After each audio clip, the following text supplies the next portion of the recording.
नमस्कार, आदाब, बहुत-बहुत स्वागत आप सभी का। आप देख रहे हैं खास कार्यक्रम नज़र और नज़रिया। मैं हूं आपके साथ बुशरा खानम फहद। बड़बोले नेताओं की भारतीय जनता पार्टी में कोई कमी नहीं है और खासतौर पर जब बात हो राहुल गांधी की तो वो तमाम मर्यादाओं को लांघ जाते हैं। आपको ये पता ही है कि राहुल गांधी को लेकर किस-किस तरह के शब्दों का इस्तेमाल किया गया है और राहुल गांधी ही नहीं, उनके पूरे परिवार के लिए किन शब्दों का इस्तेमाल भारतीय जनता पार्टी की तरफ से, उनके नेताओं की तरफ से किया जाता रहा है। खुद नरेंद्र मोदी से लेकर अमित शाह सब किस तरह की भाषा का इस्तेमाल उनके लिए करते हैं, ये सब अब आपको पता है। पार्लियामेंट के अंदर भी किया जाता है और पार्लियामेंट के अंदर तो कोई मर्यादा है ही नहीं।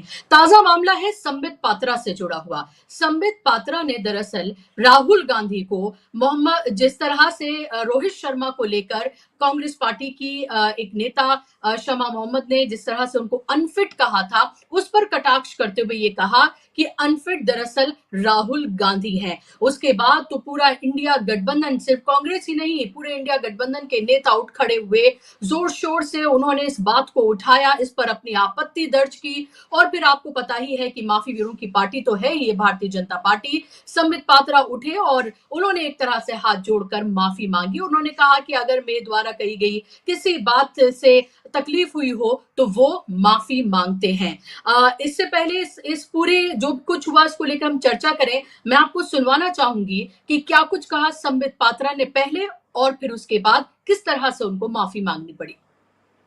ये कांग्रेस पार्टी कहती है कि रोहित शर्मा अनफिट है। रोहित शर्मा अनफिट नहीं है, राहुल गांधी अनफिट है।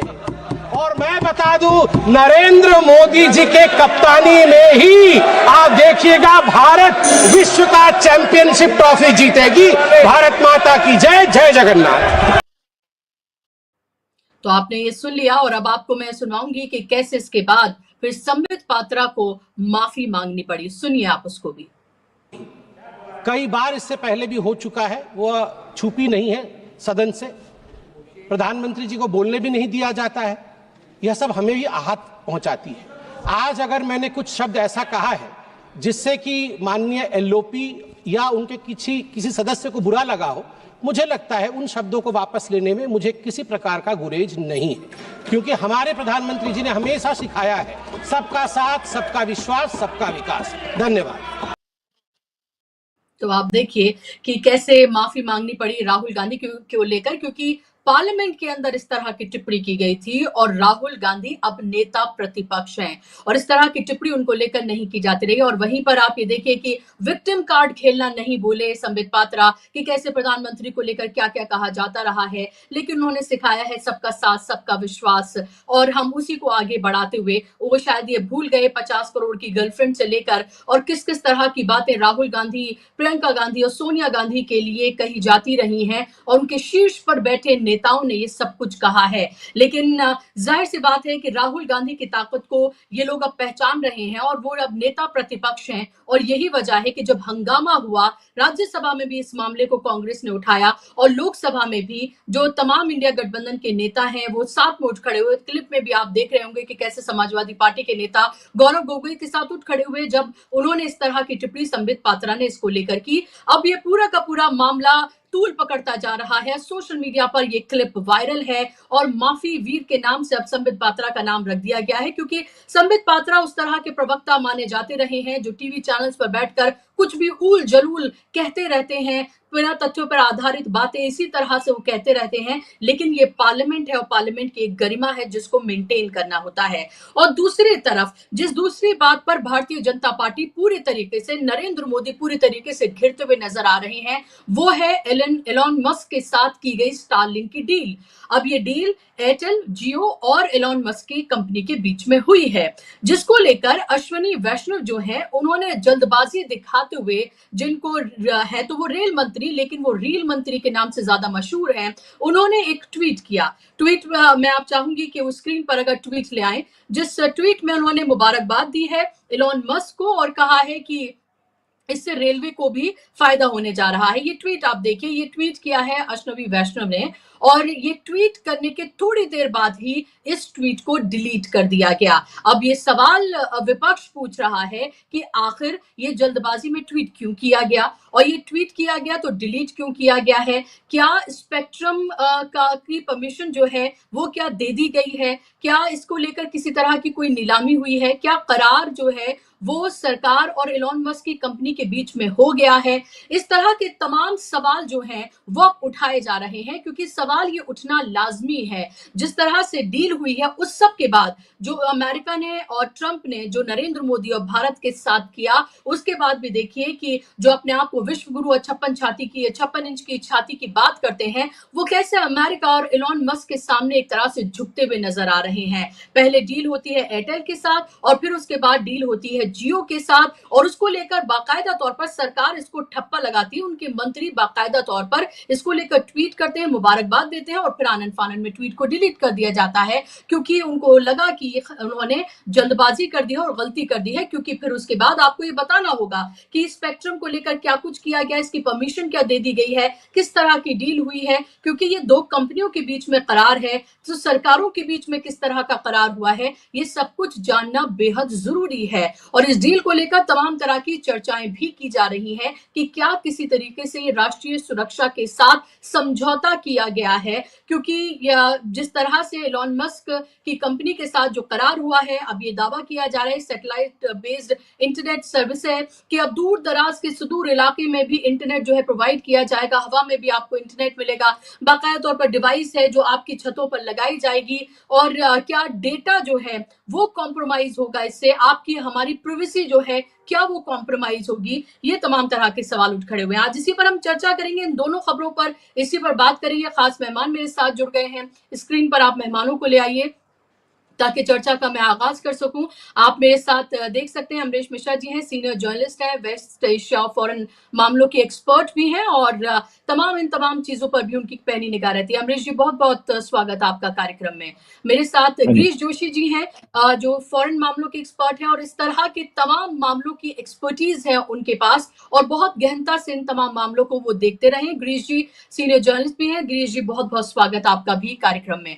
गिरीश जी, आपके पास मैं आऊं और इस डील के बारे में हम बात करें और जो ट्वीट डिलीट किया गया इसके बारे में बात करें, उससे पहले अमरीश जी एक छोटा सा कमेंट आपसे, जो राहुल गांधी को लेकर ये माफी जो मांगी गई है और अब संबित पात्रा के नाम के साथ भी माफी वीर लिख दिया गया है, आखिर ये नौबत क्यों आई? क्योंकि इससे पहले तो हजारों करोड़ रुपए राहुल गांधी की इमेज को खराब करने के लिए भारतीय जनता पार्टी ने लगाए, हालांकि उसमें कभी उसे कामयाबी नहीं मिली, लेकिन अब पार्लियामेंट के अंदर जिन शब्दों का इस्तेमाल किया गया, आखिरकार उन्हें माफी मांगनी ही पड़ी। देखिए, एक जो मैं रियलिटी आपको आज की इंडियन पॉलिटिक्स की बताऊं, एक्चुअली नरेंद्र मोदी फिर से ये जो 3 असेंबली चुनाव वो जीते लोकसभा धक्के के बाद, ये बैकफुट पे है। और बैकफुट पे ये महाकुंभ के समय से है, क्योंकि देखिए जब महाकुंभ वाली घटना हुई थी तो उसमें ये एक कयास लगाई जा रही थी कि योगी आदित्यनाथ के ऊपर कोई कड़ी कार्रवाई होगी, जो कि नहीं हो पाई। उसके बाद 2-3 और इस तरह की चीजें हुई, जैसे अभी अनुज चौधरी वाले मामले में भी एक टसल यूपी गवर्नमेंट के अंदर चल रहा है, और जिसको लेके मेरे कहने का मतलब ये है कि नरेंद्र मोदी देखिए 2 तरफ से इस समय एक उन पे हमला हो रहा है। एक तो उनके अंदर, पार्टी के अंदर योगी आदित्यनाथ की तरफ से, और दूसरा जो एक विपक्ष का अपना एक लगातार बना हुआ है। इन्होंने सोचा था कि 3 चुनावों में हारने के बाद असेंबली के विपक्ष की फिर वैसी स्थिति हो जाएगी 2024 लोकसभा के पहले की, वैसी स्थिति हुई नहीं है। और एक जो भी है, मतलब उसकी देखिए आलोचना हो सकती नहीं हो सकती, लेकिन विपक्ष का एक मोमेंटम बना हुआ है। और बिहार का चुनाव क्योंकि 2025 के अंत में है, और बिहार के चुनाव में बहुत कुछ ऐसा होना है जो बीजेपी के कंट्रोल में नहीं दिख रहा है आज की तारीख पे। क्योंकि अभी देखिए तो जिस तरीके से जो कल बयान दिए गए, कल जो भड़काऊ बयान दिए गए, बिहार के नेताओं ने भी कहा, उत्तर प्रदेश में बलिया की एक विधायिका ने भी कहा, और एंटी मुस्लिम कमेंट्स बेकार के। मतलब अब आप देखिए, ये चीज शुरू हुई थी होली से और ये अनुज चौधरी के बयान से, उसके बाद वो अब कुछ योगी आदित्यनाथ के करीबी विधायकों ने एक कुछ एंटी मुस्लिम बयान देने शुरू कर दिए, कुछ और लोगों ने कर दिए, बिहार में भी शुरू हो गया ये। अब इसको लेके वहां पर पलटवार हुआ है, और नीतीश कुमार के प्रवक्ता अभिषेक झा कल कई चैनल्स पे उन्होंने कंडेम किया बीजेपी के इस बयान। अब आप देखिए ये पूरी जो स्थितियां हैं, Narendra Modi is on the defensive, ये मेरा छोटा सा कमेंट है इस पे, समित पात्रा। जी बिल्कुल बिल्कुल। तो जाहिर सी बात है और यही वजह है कि उनको माफी मांगनी पड़ी है क्योंकि विपक्ष जो है बेहद मजबूत नजर आ रहा है और हमें ये नहीं भूलना चाहिए कि इंडिया गठबंधन के 234 सांसद हैं और पार्लियामेंट के अंदर नरेंद्र मोदी चाहे जिस तरह से पहले 2024 से पहले जिस तरह की परिस्थितियां थी कि 140 सांसदों को आप बाहर का रास्ता दिखा दें और उसके बाद जो भी चाहे जिस भी तरह के चाहे आप बिल पास करा दें बिना किसी डिस्कशन के, बिना कोई बात के, वो अब नहीं हो रहा है। बिल्स को जेपीसी में उन्हें भेजना पड़ रहा है क्योंकि बैसाखियों की सरकार है और विपक्ष भी पहले से कहीं ज्यादा मजबूत है और यही वजह है कि विपक्ष की मजबूती के आगे झुकना पड़ रहा है और राहुल गांधी के जिस तरह के आक्रामक तेवर हैं और जिस तरह से वो लगातार नरेंद्र मोदी, अमित शाह, उनकी सरकार को आड़े हाथों लेते हैं, संबित पात्रा को आखिरकार झुकना पड़ा और उनको माफी मांगनी पड़ी। ये छोटी मोटी घटना नहीं है क्योंकि इससे पहले आपने कभी नहीं देखा होगा कि राहुल गांधी को लेकर टिप्पणियां तो की जाती रही हैं, तमाम मर्यादाएं पहले ही लांघी जा चुकी हैं, लेकिन कभी माफी नहीं मांगी गई। ये पहली मर्तबा है कि पार्लियामेंट के अंदर इस तरह की माफी मांगी गई है। मैं गिरीश जी अब आपके पास आना चाहूंगी, ये जो डील हुई है इसको आप किस तरह से देख रहे हैं? क्या जो विपक्ष लगातार तमाम तरह के सवाल उठा रहा है, क्या आप उनको जायज मानते हैं? अश्विनी वैष्णव जिन्होंने इसको लेकर ट्वीट किया, वेलकम किया, आखिर वो डिलीट करके इसको भाग क्यों गए? बुशरा जी, पहले इस प्रोग्राम में मैं डिस्क्लेमर दे दूं कि जो वास्तविकता है वही बताना एक जर्नलिस्ट का काम होता है। तो मैंने काफी चैनलों पे ये डिस्कशन किया तो ये अंधभक्तों को ऐसा लगता है कि अभी हमने भाजपा से पैसा लेके बताया और उनको इंटरनेशनल सिनेरियो का पता नहीं होता है। अभी आप देखिए ये जो डील हुआ है इसमें वैसे भी तो आपके पास दो ही प्लेयर है इंडिया में, एयरटेल और ये वोडाफोन को इसमें इंटरेस्ट नहीं था। बीएसएनएल ने अपना जोर दिखाने के लिए 2 दिन पहले बीएसएनएल ने भी सैटेलाइट फोन की जाहिरात की, लेकिन वो हमारे गोदी मीडिया दिखाएगा नहीं। इन्होंने एक D2D एक सिस्टम लॉन्च किया है जिसमें बीएसएनएल भी आपको गांव खेड़ों में ये डायरेक्ट टू डिवाइस नाम से वो लॉन्च कर रहे हैं, उसमें अपनी इंडियन सैटेलाइट का इस्तेमाल होगा। अब प्रैक्टिकली आप समझिए कि दुनिया में अभी 11,833 सैटेलाइट्स घूम रही हैं, उसमें से 9,000 से ऊपर तो आपके अमेरिका की है और उसमें 35% एलन मस्क की है। अब बगैर इस सैटेलाइट के तो आप सैटेलाइट फोन चला नहीं पाओगे। आपके पास तो 180 हैं, रशिया चाइना को भी मिलके उनके पास 3,000 या 5,000 है। तो आपको जब तो इंटरलिंक नहीं मिलेगा आप नहीं करोगे। आप एक चीज समझ लीजिए कि जिस तरह मोदी ट्रंप के सामने झुकते चले जा रहे थे और सब देते चले जा रहे थे, तो एक आप समझ लीजिए कि वो वक्त वापस आ रहा है। आपने जिस तरह से अडानी को धंधा दिलाने के लिए सबको दबाया था, श्रीलंका में, इजराइल में, सब जगह पे आपने, जब तो आज वही हो रहा है कि ट्रंप आपसे वही धंधे करवा रहा है जबरदस्ती, तो आप वही सिचुएशन में हो। लेकिन यहाँ पर प्रैक्टिकल सिचुएशन क्या है कि अगर एलन मस्क को आप टोटल राइट्स दे देते, आपको एक चीज बता दूं कि सैटेलाइट फोन कोई नई बात नहीं है। सैटेलाइट फोन इसके पहले भी जिसको थोराया के नाम से जाना जाता है, वो दुबई का एस्टेब्लिश्ड कंपनी है और थोराया फोन वो है, आपको बता दूं, जो 26/11 में जो ये यूज हुआ था अजमल कसाब के तौर पे। अजमल कसाब पूरे वो रूट पे थूरिया फोन से आया हुआ था। तो थूरिया फोन इंडिया में बैंड है, लेकिन अगर दुबई से मैं फोन ले आके इंडिया में आता हूं तो चलेगा। वो बेसिकली शिपिंग कंपनियों के लिए बनाया गया था ताकि समुद्र में उसको रूट मिले। अब ये वही सिस्टम आपको डाउनलिंक करके आपको मोबाइल में फैसिलिटी दे रहे हैं। तो आपके पास कोई चॉइस नहीं था। अभी यहाँ पर भी देखिए कि एयरटेल और जियो अपने आप में कॉम्पिटिटर नहीं है। एयरटेल जो है वो आपको रूरल अर्बन एरियाज में कॉन्सेंट्रेट करता है with entertainment and talk time, लेकिन जियो जो है उसने पहले ही से अपने जो फाइबर वर्क करके रखा, आज भी आपके घर में डीटीएच फाइबर से आ रहा है, वो रिलायंस का दिया हुआ है। तो वो जो रूरल कैटर कर रहा है, ये अर्बन कैटर कर रहा है और वो अपने आप से बिजनेस में चल रहे हैं। तो अभी जो उनको आप काम दे देते हो होगा क्या, लेकिन इसमें रिस्क फैक्टर की जो बात करते हैं, तो अगर आप एलन मस्क को पूरा ही धंधा दे देते, डेटा उसके पास होता, तो वो रिस्क होता। ये तो है नहीं, ये जॉइंट वेंचर है और इसमें टेंडरिंग की बात जो कर रहे हैं वो टेक्निकली सही इसके लिए कि 2 प्लेयर हैं और वो काम दे रहे हैं जियो को और एयरटेल को। एलन मस्क तो उसमें सर्विस प्रोवाइडर कहां तक है, सैटेलाइट टू सरफेस। सरफेस पे आने के बाद तो आपका डिवीजन जो ऑलरेडी सेटअप बना हुआ है दोनों का, उसी से वो यूटिलाइज होगा। और वो होने के बाद भी क्योंकि वो जॉइंट वेंचर है तो उसके अंदर बिलिंग वगैरह जो भी डेटा रिकॉर्डिंग जो भी वर्किंग होगा वो ऑब्वियस है कि रिलायंस भी उस पर नजर रखेगा और एयरटेल भी रखेगा। तो इसमें कोई सीक्रेसी की बात नहीं। लेकिन हम लोग जैसे चिल्ला रहे हैं कि डेटा चला जाएगा, तो आपको बता दूं कि हमारी जितनी भी कंपनी 2 लाख करोड़ की इनकम जो हमारी आईटी की सर्विस सेंटर्स कर रहे हैं, उसमें से 55% इनकम आपकी फॉरेन कंपनी से आ रही है। आपका टीसीएस, इंफोसिस वगैरह फॉरेन कंपनियों का डेटा यहाँ सेव करके उनको काम कर रहा है। तो क्या हमने अमेरिका का डेटा चोरी कर लिया? हालांकि हम पे इल्जाम है। अमेरिका में अभी भी एलिगेशन हुआ था कि यहाँ पे इंडिया के सर्विस सेंटर से कहीं से डेटा चोरी होके सीनियर सिटीजनों का हजारों बिलियन डॉलर्स चोरी कर लिया गया, उनको उनके सिक्योरिटी कार्ड से पैसा निकाल दिया जाता है। तो ये तो चलता रहेगा, लेकिन आपको चेक करना पड़ेगा। तो इसमें मैं नहीं समझता हूँ टेक्निकली कोई गलती है, लेकिन ऑपोजिशन को बोलने के लिए सही है। अगर ये नहीं होता तो किसको काम देते? जी क्रिश जी, अगर सब कुछ ठीक ठाक है तो फिर विपक्ष ये जो सवाल उठा रहा है कि आखिर अश्विनी वैष्णव जो हैं उन्होंने जब इसको वेलकम किया और कहा कि रेलवेज में इसको लेकर सहायता मिलेगी, तो फिर आखिर उनको डिलीट करके भागना क्यों पड़ा फिर ये ट्वीट? अगर उन्होंने वेलकम कर दिया था, अगर ये सब कुछ ठीक है, सवाल ये विपक्ष उठा रहा है। नहीं देखो, जब तक हम लोग बेसिकली एक टेक्निकल और रियलिटी पे रिपोर्ट करते हैं, ऑपोजिशन का क्या रोल है, वो क्यों अपोज कर रहा है, वो नहीं मेरे को पता है।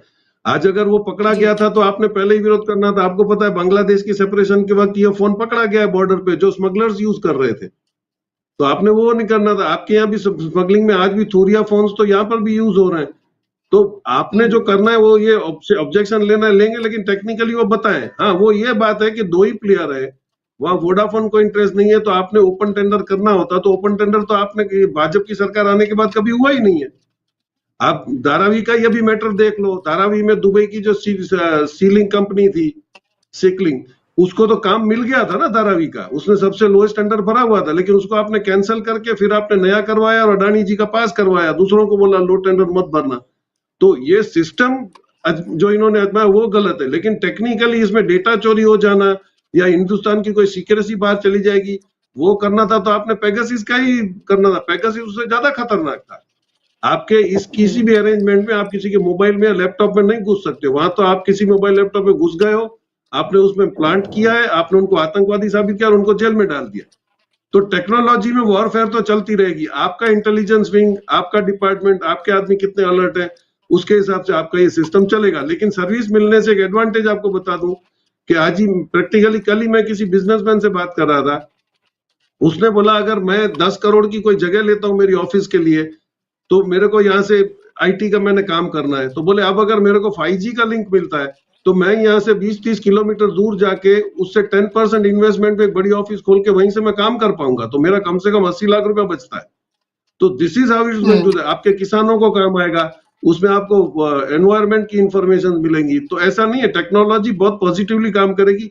आप उसका कितना उपयोग और दुरुपयोग करते हो वो तो कंज्यूमर पे होगा। जी जी बिल्कुल, मैं आपके पास लौट रही हूँ महत्वपूर्ण सवालों के साथ और इस बीच धनंजय जी भी मेरे साथ जुड़ गए हैं, सीनियर जर्नलिस्ट। धनंजय जी, बहुत स्वागत आपका कार्यक्रम में। धनंजय जी, एक क्विक कमेंट आपसे और फिर मैं आपके पास अमरीश जी आ रही हूँ कि राहुल गांधी की भी हमने बात की है, क्योंकि राहुल गांधी को लेकर जिस तरह से संबित पात्रा ने कमेंट किया, अनफिट उनको बोला, वो भी पार्लियामेंट के अंदर, और फिर उसके बाद जब कांग्रेस ही नहीं इंडिया गठबंधन के तमाम नेताओं ने इसको लेकर सवाल खड़े किए, शोर शराबा किया राज्यसभा और लोकसभा में, फिर आखिरकार संबित पात्रा को माफी मांगनी पड़ी। आखिर इस तरह का मेल्टडाउन क्यों देखने के लिए मिल रहा है? माफी क्यों मांगनी पड़ी? क्योंकि पार्लियामेंट के अंदर इस तरह के कमेंट किए थे इसलिए, या फिर कोई और वजह आप देख रहे हैं? क्योंकि संबित पात्रा उस जैसे नेता नरेंद्र मोदी से लेकर पूरी की पूरी बीजेपी तो किसी एक शख्स के पीछे है, तो वो राहुल गांधी है, इसमें कोई दो राय नहीं है। और किस किस तरह के अभद्र भाषा उनके लिए इस्तेमाल की जाती रही है, आखिर अब माफी क्यों मांगी गई है? तो माफी मांगने का सवाल है तो इनके दादाजी भी माफी मांगते रहे, इनके दादाजी के पिताजी भी माफी मांगते रहे। तो ये माफी मांगने वाला खानदान ही है। संविधान को इन्होंने माना था क्या? लेकिन अभी तो संविधान को माथे पे लगा रहे हैं। तिरंगा को माना था क्या? तिरंगा को तो अभी सबसे ज्यादा यही लेके घूम रहे हैं। तो ये है ही वही। इनको सत्ता दे दीजिए, सबको गले लगा लेंगे, और सत्ता इनका जो विरोध करेगा वो सबको गाली देंगे, वो कोई हो। या अपने पिताजी को भी गलिया सकते हैं, अगर वो लगे कि सत्ता से हटाना हमको चाह रहा है तो अपने बाबूजी भी गलियाने में संबित पात्रा देर नहीं करेंगे। आपने कल वो भी सुना होगा जो कीर्ति आजाद ने कहा था गिरिराज सिंह के लिए। तो कीर्ति आजाद जैसे कांग्रेसी और दूसरे पार्टी के जो लोग हैं ना, विपक्ष के नेता है, विपक्ष के लोग, उनको भी वैसा होना पड़ेगा, क्योंकि टिट फॉर टैट नहीं कीजिएगा तो ये आपके माथे पे चढ़ करके सब कुछ कर देंगे, सारी क्रिया कर देंगे। ये वही है, पिछले आप 11 साल से क्या देख रहे हैं देश में? अब शालीनता कहीं है क्या? कहीं संविधान है क्या? कहीं न्याय व्यवस्था है क्या? कहीं कानून व्यवस्था है क्या? सरकार की भूमिका है क्या? सरकार की भूमिका क्या है? हिंदू मुसलमान करना। सरकार की भूमिका है बकवास करना, झूठ बोलना। सरकार दिन रात झूठ बोलती है।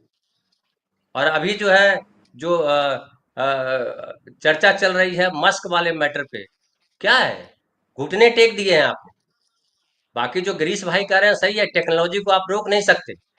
टेक्नोलॉजी में आप कहाँ हो? एक पेन किलर नहीं बनाते हो, उसकी रॉयल्टी भरते हो अमेरिका को।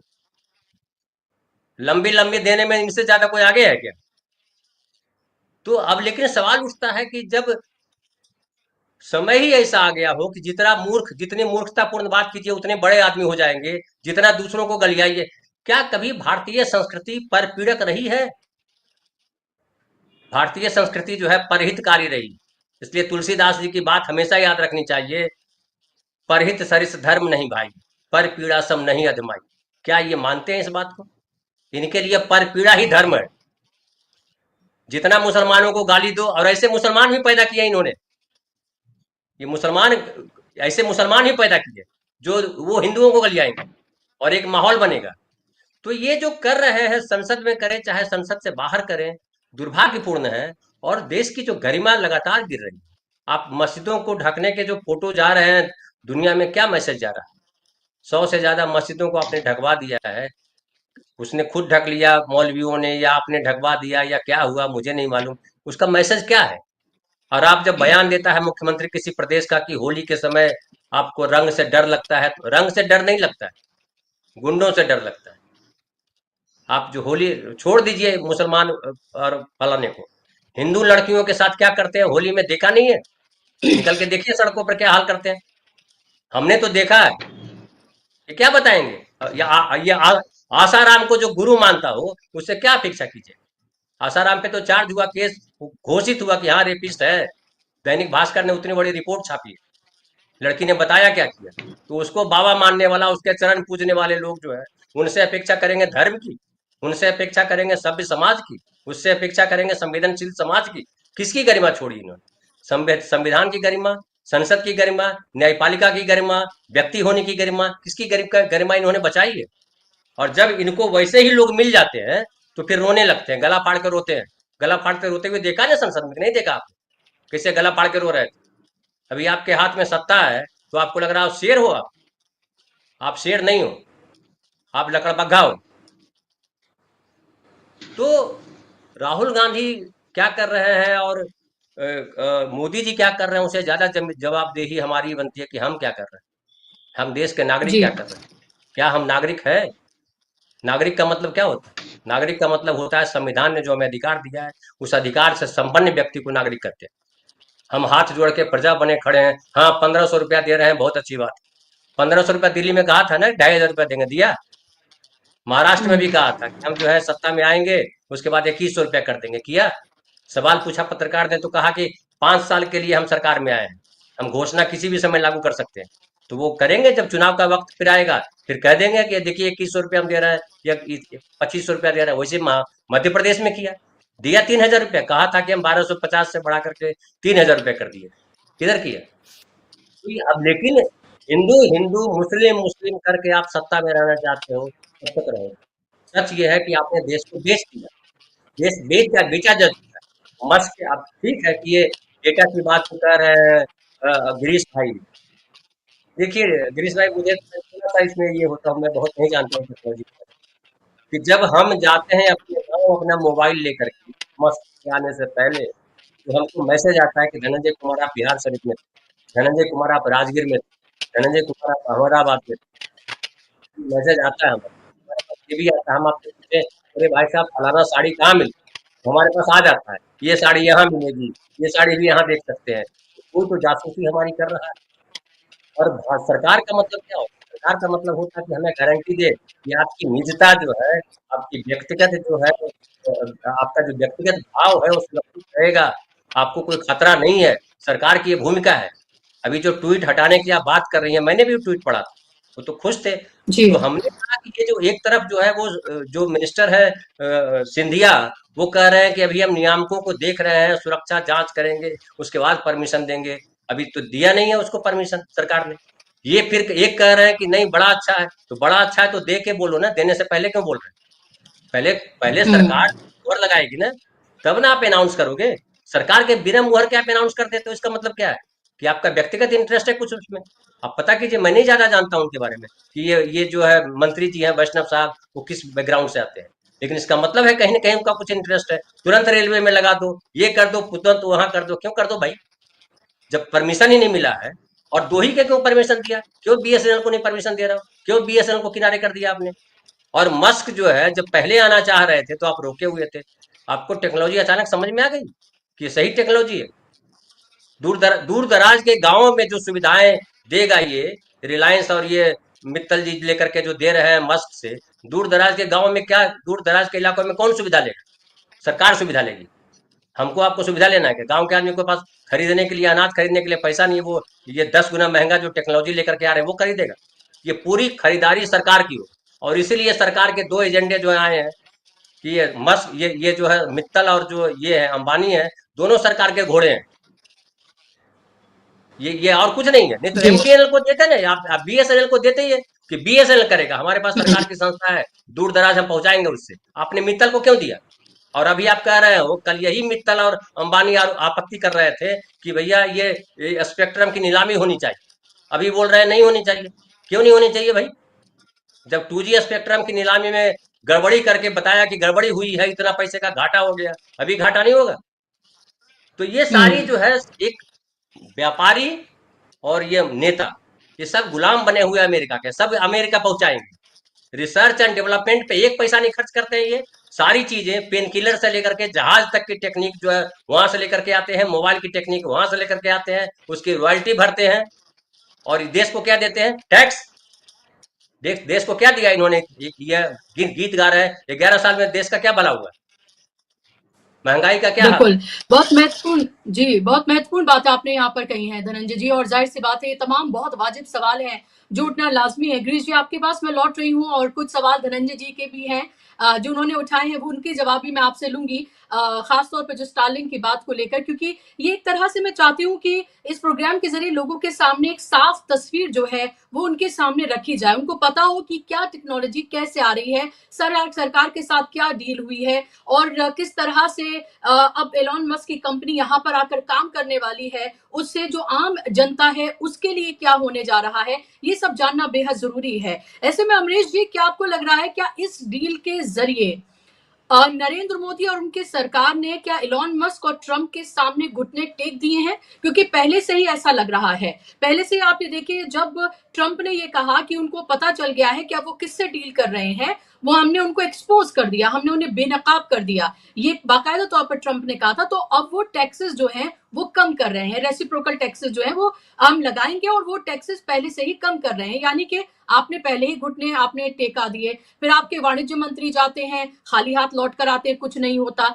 यानी कि सिर्फ आप विदेशों में जा रहे हैं, उससे क्या हमें मिल रहा है उसके बारे में कुछ पता नहीं चलता है। तो अब ऐसे में जो डील हुई है, इसको कैसे देखा जाए? जो सवाल उठाए जा रहे हैं, क्या आपको वो सवाल वाजिब लगते हैं? नहीं, सवाल तो देखिए वाजिब है। और बात असल में यह है असली कि जो 2014 में वादा किया गया था कि भारत आत्मनिर्भर बनेगा, देखिए ये एक बड़ा सवाल है। अब भारत आत्मनिर्भर बनेगा, ये 2014 में वादा किया गया था और बीजेपी का ये बकायदा नारा था, और बहुत सारे नारों के अलावा हुआ उसका ठीक उल्टा है। जितना 1991, 2007 और 8 के बीच जो कुछ हुआ, जो भी डेवलपमेंट हुआ, हालांकि उसको वो भी सेटिस्फैक्टरी नहीं था। इंडिया का अपना इंडस्ट्रियल बेस जो बना हुआ था, उसको इंडिया ने लूज किया, कई कंपनीज जो उनको प्राइवेटाइज करना पड़ा। लेकिन बाहर से इन्वेस्टमेंट आया, टेक्नोलॉजी आई, और ये उम्मीद थी कि धीरे धीरे भारत इसको कुछ ना कुछ इंपोर्ट सब्स्टिट्यूशन कर लेगा। लेकिन वो तो हुआ नहीं, इंपोर्ट सब्स्टिट्यूशन हुआ नहीं। दूसरी बात, 2014 के बाद से जो पूरी परिस्थिति है, मैं तो आंकड़े देख के दंग था कि आप ये सोचिए, कोई बड़ी इंडस्ट्री, एक नॉट इवन अ सिंगल, मतलब आप सोचिए कि जो इतने बड़े बड़े इन्वेस्टर्स चाइना में हैं, बांग्लादेश में हैं और बहुत सारे देशों में हैं, इंडिया में 2014 के बाद कोई एक बड़ा प्लांट किसी चीज का जो इंफ्रास्ट्रक्चर से जुड़ा हुआ हो, जो किसी और महत्वपूर्ण सेक्टर से जुड़ा हो, वैसा कुछ लगा ही नहीं। Nothing has happened. एंड उसके बाद आप देखिए ये जो पूरा जो मामला टेक का है, और इसमें जो अंबानीज और जो मित्तल, इनका जो अपना स्टैंड था कि जो भी हम जाएंगे 5G पर, या उससे अभी तो मतलब जो हम नेक्स्ट स्टेज पे जाएंगे, उसमें ये लोग कभी कभी चाइना की तरफ देखते थे, कभी किसकी तरफ देखते थे, लेकिन अल्टीमेटली इनका ये भी आता था स्टेटमेंट कि हम अपने यहाँ ये कैपेसिटी डेवलप करेंगे। बट द फैक्ट इज कि प्राइवेट प्लेयर्स ने अपने यहाँ कोई भी कैपेसिटी डेवलप नहीं की है। जैसा कि उन्होंने कहा कि R&D पे बिल्कुल भी पैसा खर्च नहीं हुआ है।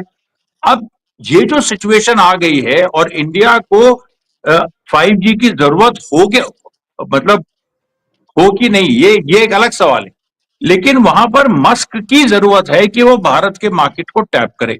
और इसमें घुटने तो नरेंद्र मोदी ट्रंप के सामने टेक ही चुके हैं, और उसके साथ वो बहुत अनफेवरेबल टर्म्स भी सारे उन्होंने एक्सेप्ट कर लिए हैं। और ये स्टारलिंक तो शुरुआत है। अभी तो आप देखिएगा जब टेस्ला यहां पर आएगी, जब और भी ऑटोमोबाइल सेक्टर में, या जो पिछली बार हम लोगों ने बात की थी, जो तमाम सेक्टर्स में स्टील से लेके टेक्सटाइल से लेके फुटवेयर से लेके तमाम जब फॉरेन गुड्स यहाँ पर आएंगे, और जब फॉरेन गुड्स आएंगे तो जो बाकी जैसे चाइना जापान जैसे देश हैं वो अपना माल यहाँ डंप करेंगे, तो वो जो एक उसका जो एक साइक्लिकल इम्पैक्ट पड़ेगा वो इतना बुरा पड़ने वाला है। और अभी आप देखिएगा, मुझे जो लगता है कि ये जो स्टारलिंक से डील हुई है, इसमें डेटा महंगा होने जा रहा है। डेटा इसमें महंगा होगा। इसमें जो शुरू में जो अंबानी ने प्रॉमिस किया था कि हर इंडियन अफोर्ड कर सकता है, तो ये चीज भी, जो ये बात हुई थी, अभी भी बात हो रही है स्टारलिंक के उससे कि हम बाहर हम गांव तक पहुंचाएंगे। जो डेटा की जो एक फ्रीडम जो मिली थी 2005-2006 के बाद, और ये अभी तक जो 2020 तक लगभग चलती आई है, उसके बाद से डेटा थोड़ा महंगा होना शुरू हुआ है। अब वो लीप लेगा। अच्छा, दूसरी बात देखिए, जो सुरक्षा की बात है, अभी तक इंडियन गवर्नमेंट ने क्लियरेंस नहीं दिया है। अब क्लियरेंस नहीं दिया है तो उस पे फिर ये ट्वीट आता है। अब सवाल यहां पर यह है कि क्लियरेंस नहीं देने का क्या मतलब है।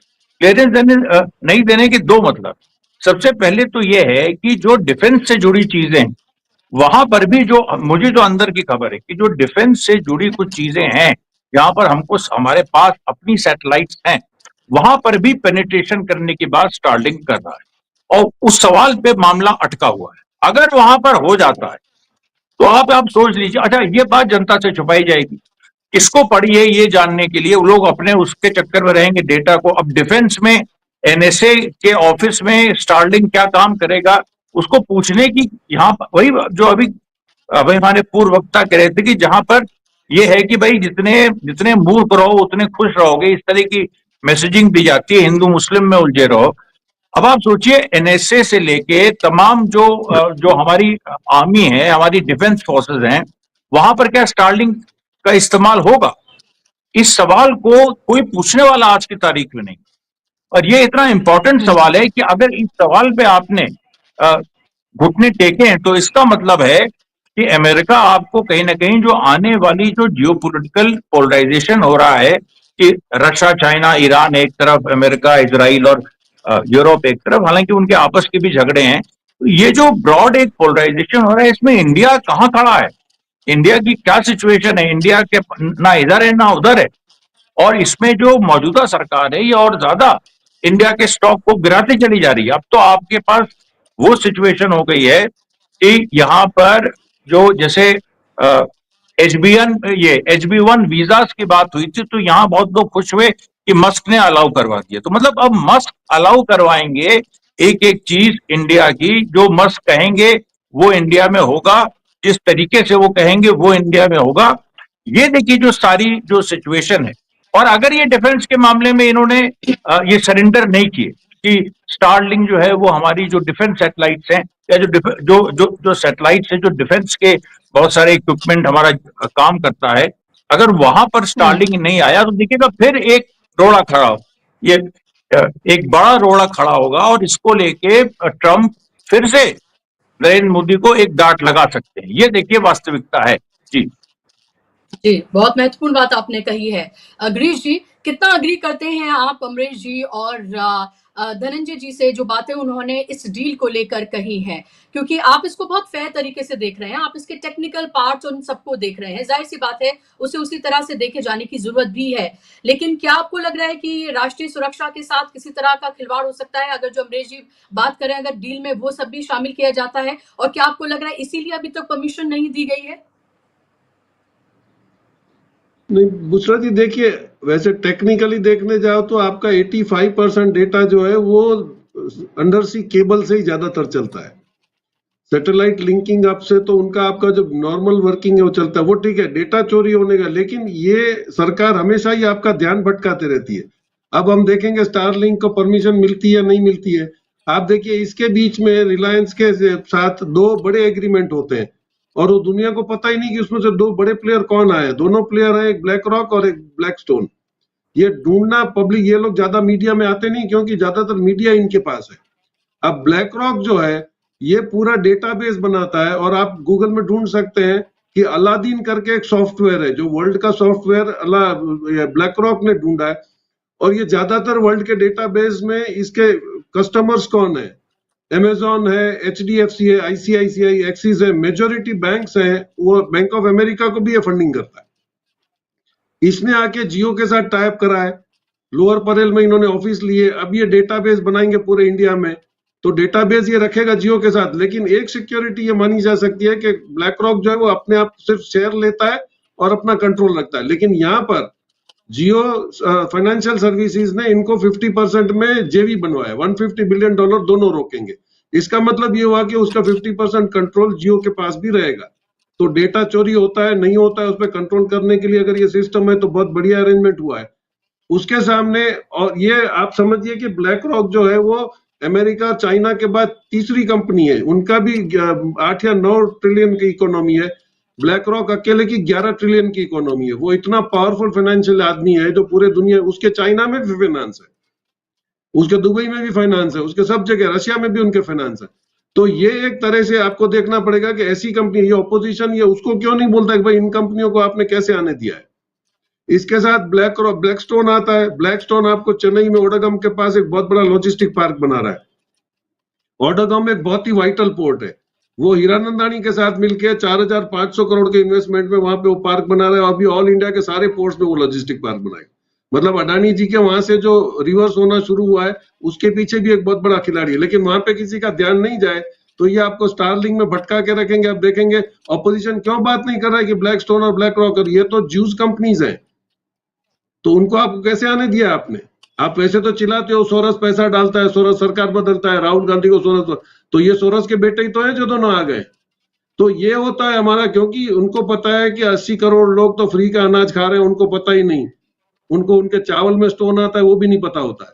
लेकिन हम लोग जैसे 10 करोड़ लोग हैं तो 10 करोड़ तो सरकारी नौकर नहीं बोलेंगे, हम लोग बोलते रहेंगे, उससे क्या फर्क पड़ता है। तो ये जो है यंगस्टर्स को आके ये देखना पड़ेगा कि भाई आपका देश जा कहाँ रहा है। मोदी जी से तो अब वो तब तक करवा देगा जब तक कि अडानी की उसकी गर्दन हाथ में है। वो रोज एक समन भेजता रहेगा, एक नोटिस भेजता रहेगा और आपसे 4 साल वो काम कराता रहेगा। लेकिन एक चीज सेफ्टी ये है कि हमारा इंडिया का बहुत बड़ा मार्केट है, वर्ल्ड का सेकंड, लेकिन वो कस्टमर ड्रिवन मार्केट है। हमारा ग्राहक अगर नहीं चाहेगा तो आप मार्केटिंग नहीं कर सकते, ये सीधी सी बात है। अगर महंगा रखोगे तो नहीं चलेगा, तो उसको तो गवर्नमेंट कुछ नहीं कर पाएगी। आपको जबरदस्ती जेब में ये स्टारलिंक का फोन नहीं डाल पाएगी, तो उनको भी इस सिस्टम से वर्किंग करना पड़ेगा। बाकी हम लोग कितना अलर्ट रह के करते हैं, कितना काम करते हैं, वो देखना पड़ेगा। जी जी, जाहिर सी बात है कि कस्टमर केयर को जबरदस्ती तो आप नहीं दे सकते हैं, लेकिन क्या इस तरह की परिस्थितियां बनाई जा सकती हैं गिरीश जी कि लोगों को लगे कि अब तो, क्योंकि हर इंसान के हाथ में फोन है और वो चाहता है कि चंद सेकंड में सब कुछ उसके लिए हो जाए। अगर बराबर वाले के पास है, उसके पास नहीं है, तो कुछ भी जुगाड़ करके वो ये चाहेगा कि उसको ये सैटेलाइट इंटरनेट सर्विस जो है उसको मिले। जैसे आप इस तरह से समझ लीजिए कि कोई शख्स बहुत कम पैसे भी कमाता है, लेकिन उसको आप चारों तरफ हर किसी के पास आईफोन नजर आता है, तो वो चाहे किस्त ही पे करे उसकी, लेकिन फिर भी वो आईफोन खरीदना चाहता है। क्या आपको लगता है इस तरह का प्रेशर भी यंगस्टर्स लोगों के ऊपर बनेगा? और जो ये सब्जबाग दिखाए जा रहे हैं, रोजी पिक्चर दिखाई जा रही है कि दूर दराज के इलाकों में, गाँव में, क्या वहां के लोग इसको अफोर्ड कर पाएंगे? जो तस्वीरें दिखाई जा रही हैं कि क्या होने जा रहा है। वो तो देखिए मार्केटिंग का कॉन्सेप्ट है, वो तो चलता रहेगा, फाइनेंस वालों का है। अभी ये जियो का जो आप अरेंजमेंट मैं आपको बता रहा हूँ, इसमें वो फाइनेंस में भी आ रहे हैं, पेमेंट्स में भी आ रहे हैं, स्मॉल फाइनेंस में भी आ रहे हैं।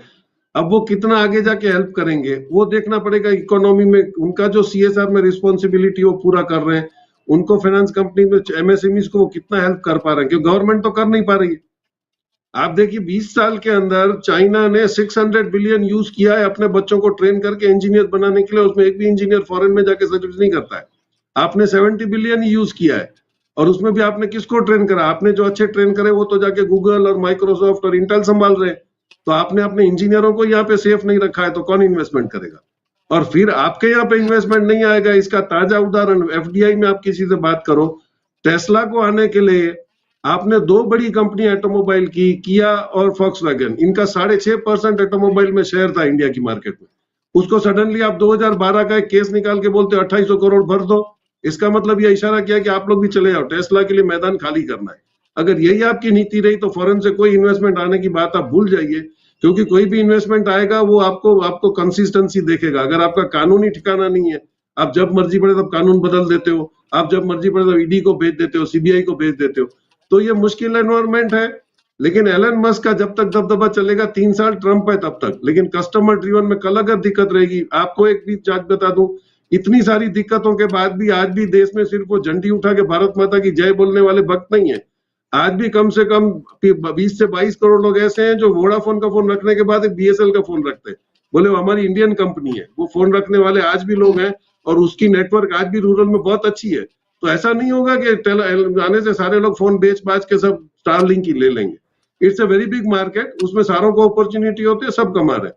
वो 20,000 का जूसी का पर्स लेने वाले भी हैं, और 20 रुपए की रेकड़ी पे से पर्स लेने वाले भी हैं। This is a very big market.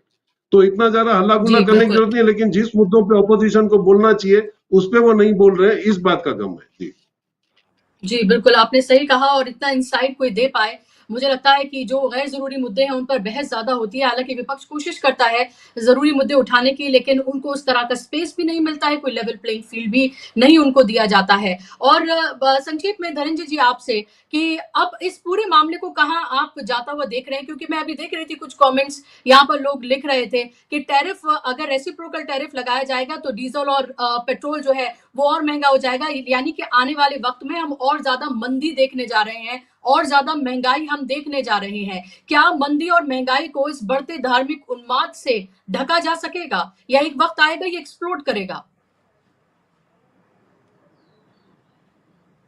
मेरे से पूछ रही हैं? नहीं, धनंजय जी से। यहाँ पे फ्लोट सिर्फ जो है ना भ्रम करता है। यहाँ फ्लोट सिर्फ झूठ करता है, बाकी फ्लोट नहीं करता है, बाकी सब नीचे बैठ जाता है जाकर। अब देखिए जो स्टार लिंक का जो ये आ रहा है, वो बताया जा रहा है कि कोई 18 गुना महंगा बता रहे हैं, कोई 10 गुना महंगा बता रहे हैं। हमने मान लिया 5 गुना महंगा है, हटा दीजिए। अब बताइए कि आपके देश के 50% लोग हैं जिनके पास स्मार्टफोन नहीं है। 50% लोग हैं जिनके पास स्मार्टफोन नहीं है, उसमें भी ढेर सारे लोग हैं जिनके पास फोन नहीं है। 100 करोड़ आपके पास लोग हैं जो जरूरत के सामान नहीं खरीद पाते। ये सब आपको ध्यान में रखना पड़ेगा। अब दूसरी बात, हमारे यहाँ सबसे बड़ी खरीदार जो है ना, सबसे बड़ा उपभोक्ता सरकार खुद है। विदेशी चीजों का सबसे बड़ा उपभोक्ता जो है वो खुद सरकार है। टेस्ला गाड़ी आएगी तो सबसे पहले सरकार के मंत्री खरीदेंगे। सरकार हर विधानसभा में आएगा कि ये टेस्ला खरीद लो, समझ लिया ना आपने? तो ये होगा। अब आप दूसरी बात ये है कि सरकार हम क्यों चुनते हैं? सरकार हम इसलिए चुनते हैं कि सरकार धनंजय कुमार या बुशरा खानम या और गिरीश भाई या हमारे जो भाई मिश्रा जी हैं, ये नहीं कर सकते। हर चीज नहीं जानते हम, हर चीज पर हम नजर नहीं रख सकते। हम दवाई खरीदने गए किसी बीमारी की दवा, और बीमारी की दवा सही है कि नहीं है ये हम नहीं तय कर सकते। तो इसके लिए सरकार होती है, सरकार की एजेंसी होती है। सरकार हम इसलिए बनाते हैं कि हमारी विश्वसनीयता, हमें कोई चीट न करे, हमें कोई ठगे नहीं, इसलिए हम सरकार बनाते हैं। अब जब सरकार ही आपको ठग रही हो तो आप काहे को ट्रम्प के लिए रो रहे हैं और मस्क के लिए रो रहे हैं? आपके घर में ही अगर चोर बैठा हुआ है तो पाकिस्तान से चोर आएगा, अमेरिका से चोर आएगा, वो सोचना फिजूल है। तो हम नियति के लिए, हम तो भगवान भरोसे है ना। आज तक इतने हजार साल हो गए, भगवान से आगे हम बढ़ पाए? तो मंदिर अब बना रहे हैं तो क्या गलत कर रहे हैं? हम तो वही बनाने के लिए पैदा ही हुए। हम तो अमेरिका में जाके भी मंदिर बनाएंगे, हम चांद पे भी जाएंगे तो पहले मंदिर बनाएंगे, बाकी सब चीजें बाद में करेंगे, क्योंकि मंदिर हमारे लिए सबसे जरूरी। हमारे लिए आर की जरूरत नहीं है। और भले बीमार पड़ जा, अब देखिए आप देश की बड़ी आबादी में बताऊं आपको, बीमार पड़ने के पास किसके पास जी जाता है? नौकरी मांगने के लिए किसके पास जाता है? बाबा के पास जाता है। बाबा मैं बीमार पड़ गया हूँ, देखिए ना क्या हो रहा है, इसको ठीक कीजिए। बाबा भभूत दे देता है। बाबा इसको नौकरी नहीं मिल रही है, कुछ करिए। बाबा जी कहते हैं एकदम नौकरी मिल जाएगी, अभी तू ठीक से पढ़ता नहीं है, और हम घर आ जाते हैं। तो ऐसे लोगों के साथ ऐसी सरकार, जब ऐसी ही सरकार आ जाए, अंधविश्वासी सरकार, तो आप जो है क्या कर सकते हो? कुछ नहीं कर सकते हो। जैसे हम, आप जो बोल रहे हैं, कई लोगों को लग रहा है ये बकवास कर रहा होगा, तो उनको बकवास मान लीजिए। तो फ्लोट कर रहा है वही वही फ्लोट करेंगे, हम फ्लोट नहीं करेंगे, हम तो डूब जाएंगे। जी जी।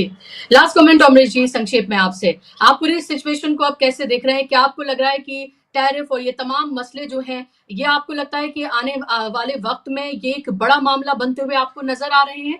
जिस तरफ यहाँ लोग कमेंट्स में भी इशारा कर रहे हैं कि आने वाले वक्त में हम इससे बहुत बड़ी मंदी और ये सब देखने जा रहे हैं, क्या आपको भी ऐसा लगता है? संक्षेप में आपसे। नहीं, बिल्कुल मुझको ऐसा लगता है कि यहाँ जो बात वही आ जाती है 2014 के बाद से, जो आपने फॉरेन पॉलिसी का रास्ता लिया, जो इंटरनल पॉलिसी का भी आपने जो रास्ता लिया, बेसिकली आप अमेरिका के आगे, आप पूरी तरह से अमेरिका इजरायली लॉबी में जा रहे हैं। जो एक कोशिश थोड़ी बहुत थी मोदी के शुरुआती सालों में कि हम, कांग्रेस की जो फॉरेन पॉलिसी है कि भाई सबके साथ रिश्ते बना के रखो, अभी भी ऊपर से है वो कि भाई पैलेस्टाइन स्टेट भी हम मानते हैं, इजराइल भी मानते हैं, लेकिन झुकाव किस तरफ है वो पूरी दुनिया ने देख लिया है। अगर आप रशिया से तेल नहीं खरीदेंगे, और ट्रंप ने मना कर दिया है, ईरान से आप नहीं खरीदेंगे, तो आपके देश में 200 रुपए 300 रुपए लीटर तेल होगा। और मंदी छोड़ दीजिए, यहां तो अभी फूड राइट्स होने की सिचुएशन।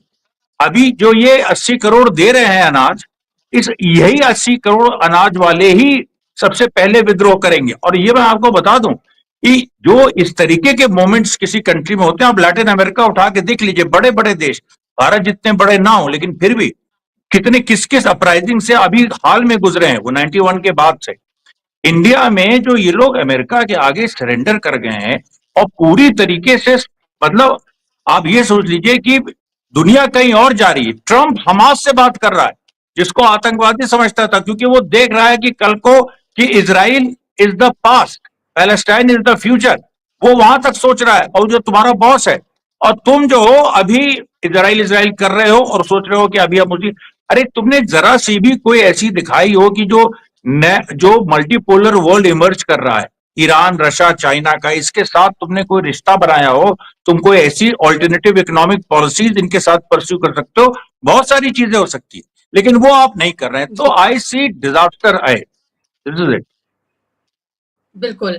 ज़ाहिर सी बात है और मुश्किल वक़्त सामने है, लेकिन भारतीय जनता पार्टी को सिर्फ़ एक चीज़ समझ में आती है, वो एक चुनावी मशीन बन चुकी है। उसको लगता है कि सिर्फ़ एक के बाद एक राज्यों पर काबिज़ होना, सत्ता हासिल करना और उसके लिए फिर कुछ भी कर जाना, वो सब कुछ हम फ़िलहाल देख रहे हैं। और उसमें चुनाव आयोग कैसे पार्टी बना हुआ है, वो भी हम ये देख रहे हैं। और जो ज़रूरी मुद्दे हैं जनता से जुड़े हुए, उनके सरोकार से जुड़े हुए, वो कैसे कॉम्प्रोमाइज़ हो रहे हैं, वो भी हमारे सामने है। बहुत शुक्रिया आप तीनों ही मेहमानों का, अमरीश जी आपका, गिरीश जी आपका, धनंजय जी आपका, अपना कीमती समय देने के लिए बहुत बहुत धन्यवाद। धन्यवाद आप तमाम दर्शकों का भी कार्यक्रम का हिस्सा बनने के लिए। नमस्कार।